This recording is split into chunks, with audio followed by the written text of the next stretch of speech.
Dalam rangka memperingati Hari Santri yang jatuh pada setiap tanggal 22 Oktober, Pondok Pesantren Rumi yang beralamat di Desa Lapang, Kecamatan Johan Pahlawan, Aceh Barat, meluncurkan program pengajian online yang dapat diikuti melalui aplikasi Zoom.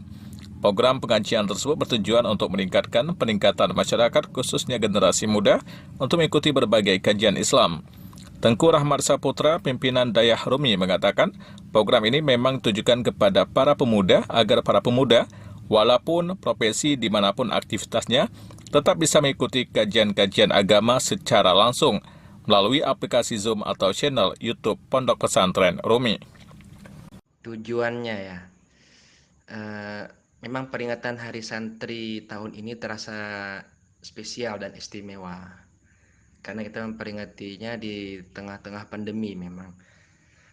Karena itu di peringatan Hari Santri ini, kita di Pondok Pesantren Rumi meluncurkan program pengajian online via Zoom. Kenapa via Zoom? Karena lewat Zoom kita bisa berinteraksi secara langsung, bagaikan kita hadir di majelis ta'lim. Murid bisa bertatap muka, murid atau peserta bisa bertatap muka langsung dengan ustadz atau tengkunya. Tujuannya agar masyarakat, khususnya pemuda ya, anak-anak muda itu lebih mudah untuk mengikuti kajian-kajian keislaman. Kalau selama ini kita harus hadir ke majelis taklim, mungkin bagi anak-anak muda kan nggak semuanya sempat ke majelis taklim. Banyak duduk di warung kopi. Nah, di warung kopi itu kita bisa ikut pengajian melalui aplikasi Zoom. Sejak pandemi COVID-19, Dayah Rumi aktif menyelenggarakan program berbasis online untuk menjangkau masyarakat luas.